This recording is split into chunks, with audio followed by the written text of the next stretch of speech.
we settle for good enough? As we go through life, we tell ourselves, here's the person that I want to be, yet often in life we don't become that person. We become somebody that's kind of good enough. We can look at our goals that we set in life in two ways. One, the goal that we set, and two, kind of that good enough goal that we're willing to live with.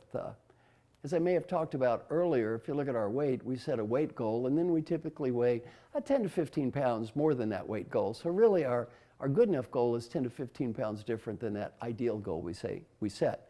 Why do we settle for good enough? Well, as we wander through life, our environment tends to make us become it. And let's look at the role that our environment plays with us that causes this to happen two ways. One, we're going to look at positive reinforcement, negative reinforcement, and then we're going to look at toward our goal and away from our goal. We'll pick a simple topic like working out. Well, once you're in kind of good enough shape, number one, are you getting encouragement from your environment to work out? Well, probably not. You're not going to get fired if you don't work out. People think you look fine. You get reasonable compliments. People are going to say, oh, no, you're fine. Not a lot of encouragement to go out and go that extra mile. That's why people hire personal trainers. Why do so many people in Hollywood have a personal trainer? They have a personal trainer for a reason. They need one. Why do they need one? They realize nobody in their environment is going to encourage them to work out. And if they don't have a personal trainer, it's strictly up to them, and they probably won't do it. The second thing it pushes in the right direction is discouragement for not working out. That's discouragement for negative behavior. Well, if you think about it, you get almost none of that. You say, I'm not going to work out today. Nobody cares. Nobody's going to bring it up, and you're not going to get much message. The next one is encouragement for negative behavior, and we get a lot of that. For example, oh, you don't really need to do that today. Oh, you're fine. In fact, why don't you do this? Why don't we go bowling? Or why don't we do something that requires no activity? Or why don't we just sit around and drink beer and play cards? We often get encouragement from the world around us for doing behavior that is inconsistent with us becoming the way we want to be. And then finally, if we look at our environment, this is discouragement for positive behavior. That is actually discouraging us for doing something good. You know, you don't need to do that. It's a waste of time. What happens is, as we look through life, we're being encouraged by our environment. We're being discouraged by our environment. We're pushing toward the person we want to be. We're pushing away from the want to be. Two things. One, you need to create an environment that's going to encourage you to do what you know you need to do. That's why you get a personal trainer. Encourage you to do it. You need to get an environment that gives you negative feedback when you don't do it. Why aren't you doing this? Why aren't you working out? You also need to look at the opposite. You don't want to be around people who encourage you to do the wrong things. For example, unfortunately, if you take people that have drug problems, you put them back into the same community, what happens? The entire reinforcement system pushes them to be who they used to be. They're encouraged to do the wrong thing, take drugs. They're discouraged from doing the right thing, which is not take drugs. And what happens is eventually the environment kind of wins. So if you want to become a different person, a better person, in your own mind, and it's not my place to tell you what that is, look at your environment. What is pushing me in the right direction in a positive way? And what's pushing me back in the right direction when I'm doing something wrong? And the opposite, what's encouraging me to go the wrong direction? And then what is discouraging me from going in the right direction? A quick environmental analysis will probably help you explain why you're not becoming the person you want to become and why the environment is controlling you as opposed to you are controlling it.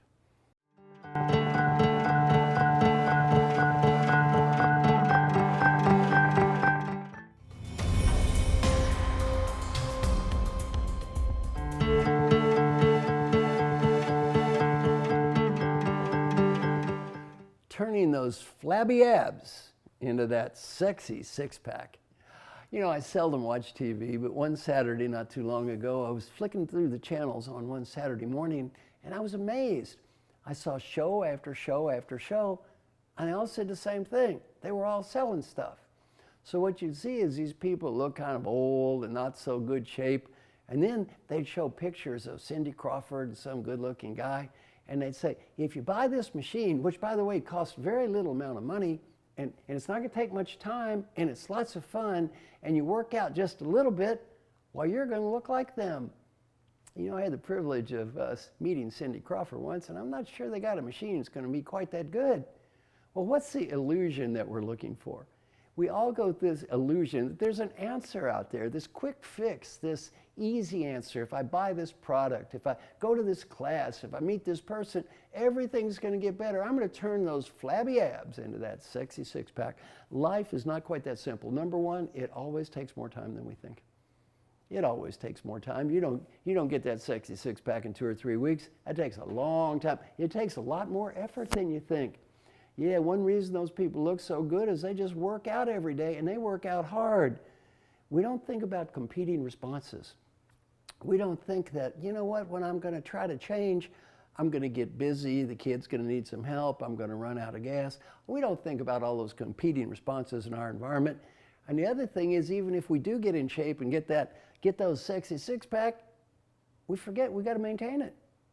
We can't just get in shape, we've got to stay in shape. And the final thing is, we often expect rewards that aren't going to be there. For example, you got this kid, not in good shape, he's in high school, can't get a date, works out all the time, then all of a sudden starts getting a pretty good physique.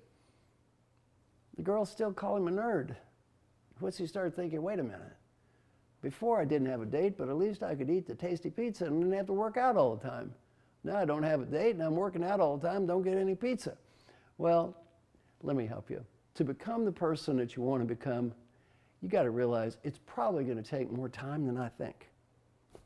It's going to take a little more effort than I might be planning on. I'm probably going to get all kind of competing responses from the environment that are going to push me in the wrong direction.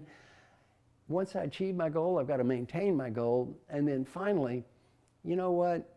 I'm going to give you a challenge. If you want to do something, don't do it because you think you're going to get some big reward at the end of the rainbow. You might not. Probably the best reason to do it is you think it's the right thing to do. Final comment, there's no quick fix. There is no easy answer. There's no machine you can buy that can change your life and make you a different human being. If you want to get better, you want to become the person that you want to become, you've got to work for it.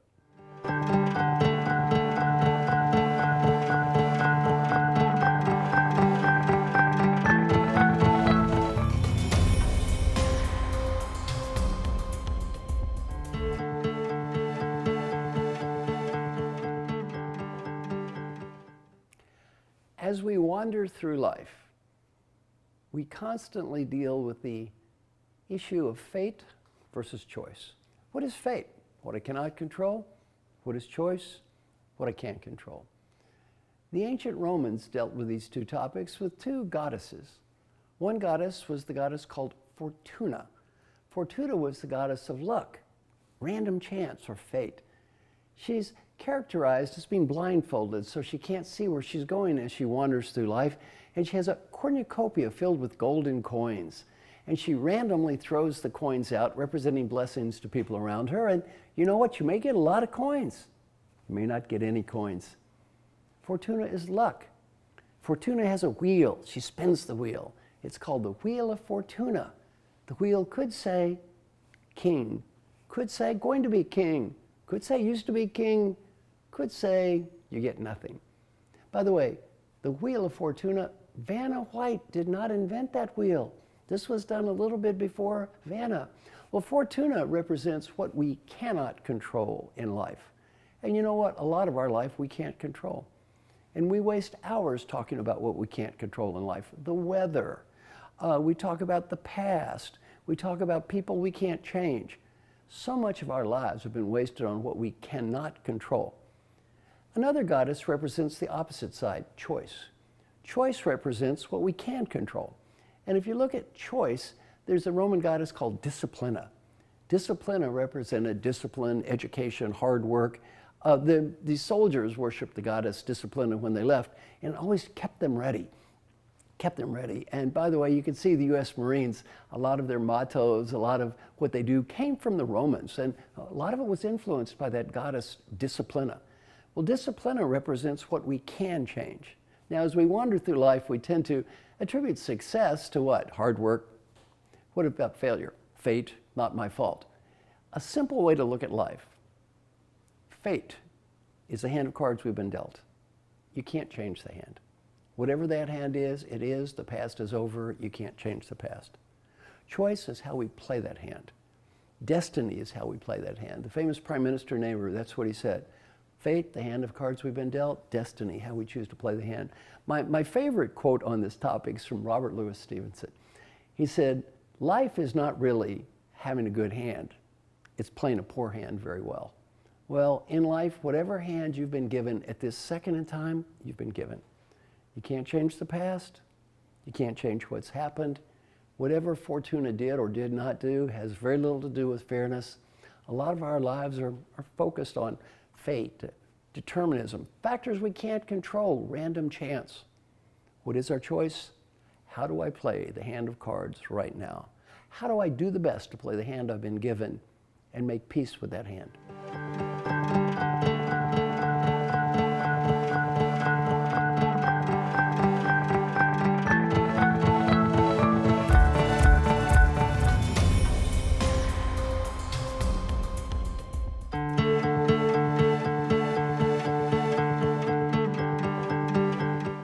Circular creation. As we wander through life, trying to become the person that we want to become, there are two schools of thought on what's going to lead to our future. One school is what I would call the school of fate or determinism. What does this mean? It says, I become what I become because of my environment. Basically, I live in an environment that controls me. I'm kind of like a stimulus response machine. I'm constantly responding to signals, triggers from my environment, and these environmental triggers shape who I am. The famous B.F. Skinner, the Harvard professor, was a proponent of this school, the stimulus response school that says, my world is creating me. The opposite school can be epitomized in the book The Secret, a multi-million selling book. And it says, I create the world. I envision it. I focus on it. I make it happen. I'm creating it. The motivational speech is always about this. You can do it. You can do it. They told Jimmy he couldn't do it. He was tired, sick, and old. He couldn't do it. But he worked hard. And you know what? Jimmy did it. Well, one school is, I create my world. Another school is, my world creates me. I'm a great believer in circular determinism, which means I create it and it creates me at the same time. Circular creation. Of course, the opposite is, I guess, what you call the random walk. It's just all random chance. Now, what does circular creation mean? It means as we wander through life, number one, I am creating the world around me. We can make a difference in life. And number two, the world around us is creating us. And as we plan for our future, we have to do two things. One, if I want to create a better and different person, what is it about me that I want to change? What is it about the way I'm communicating, the way I'm focusing, the way I'm dealing with life? What is it I need to be changing? And then number two, we need to look at our environment.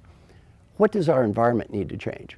Circular creation, I'm making it, and it's making me at the same time.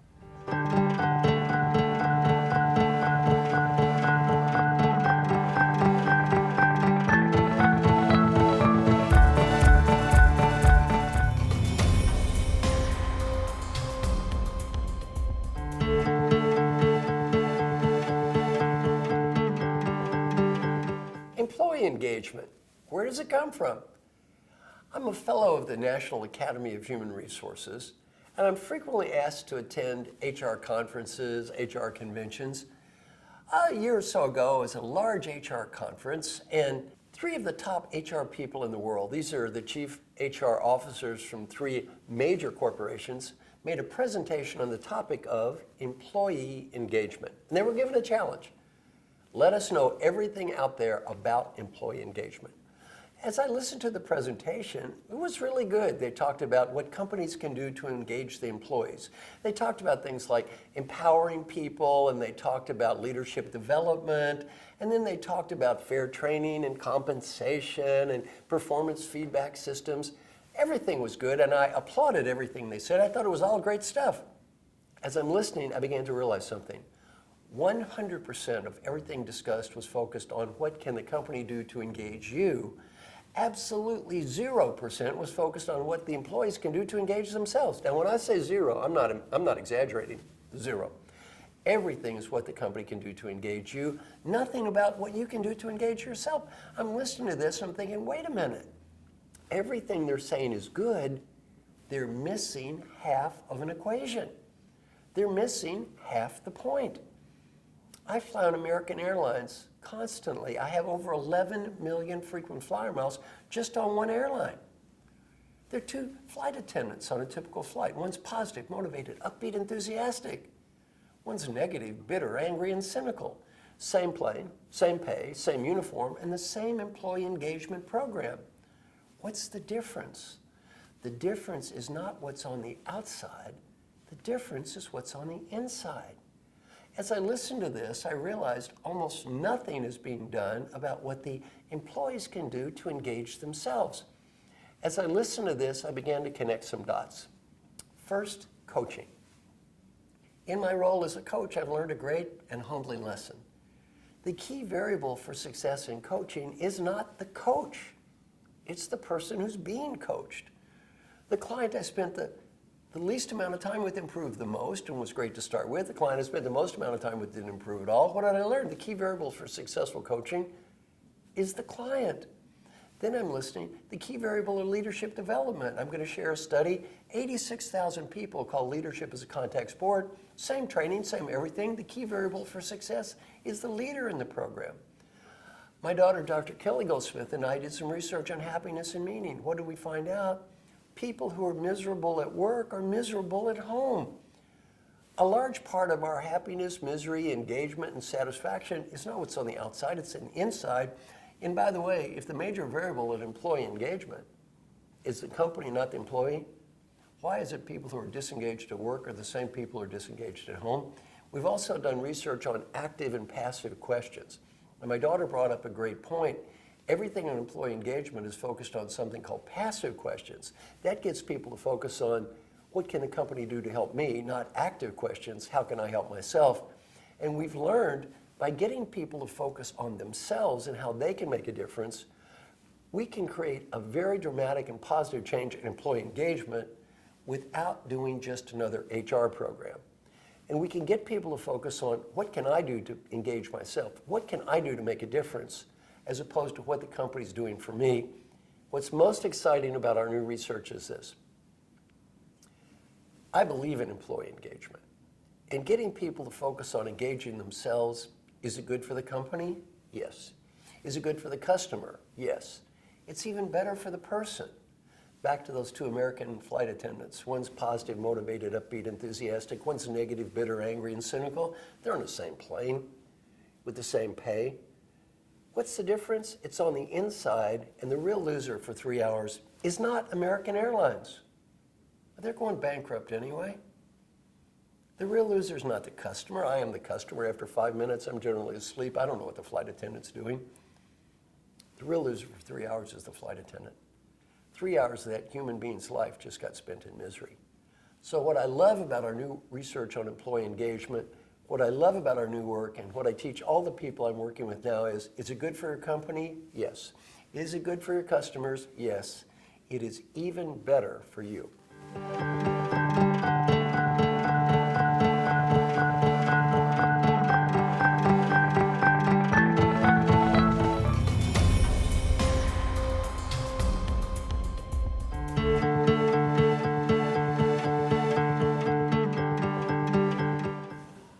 I'd now like to share the best coaching advice you're ever going to get in this or perhaps any other lifetime. Where's that great advice going to come from? Inside you. I want you to imagine that you're 95 years old. 95. You're just getting ready to die. Here comes that last breath. Right before you take that last breath, you're given a wonderful gift, a beautiful gift. The ability to go back in time. The ability to go back in time and talk to the person listening to me right now. The ability to help that person be a better leader, a better professional. Much more important, the ability to help that person have a better life. What advice would that wise 95-year-old you, who knows what really mattered in life and what did not matter and what was important and what was not important, what advice would that wise old person have for the you that's listening to me right now? You don't need to say anything or do anything or write anything. Just answer that question in your mind. What advice would that old person have for you? Whatever you're thinking now, do that. In terms of a performance appraisal, that's the only one that's going to matter. If that old person says you did the right thing, you did the right thing. If that old person says you made a mistake, you made a mistake. You don't need to impress anyone else. Some friends of mine interviewed old folks who were dying and got to ask them this question: what advice would you have had? 3 themes come up with the answer from old people facing death on the personal side. Theme number 1 could be summarized in 3 words: be happy now. Not next week, not next month, not next year. The great Western disease is sweeping the world. What is that great Western disease? I'll be happy when? When I have the money, the status, the BMW, the condominium. I will be happy when? We all have the same when. That 95-year-old person facing death, that is when.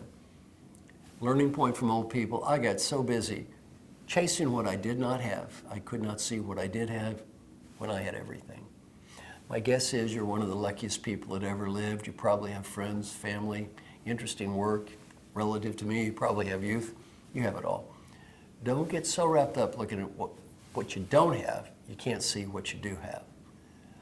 I've asked thousands of parents around the world. I say, complete this sentence with one word. When my child grows up, I want my child to be. One word comes up in the answers from parents. One word more than every other word combined, no matter what country I'm in. What's that one word? Happy. Want your kids to be happy? Want your parents to be happy? Want the people that love you to be happy? Want the people that respect you at work to be happy? You go first. You be happy. Learning too from old people facing death on the personal side, friends and family. You probably work for a great company. I'm going to help you. When you're 95 years old and you're on your deathbed and none of your employees are waving goodbye, you start to realize, you know, these friends and family, they're kind of important. They're the only ones that seem to matter a whole lot today. And learning point number 3, if you have a dream, go for it.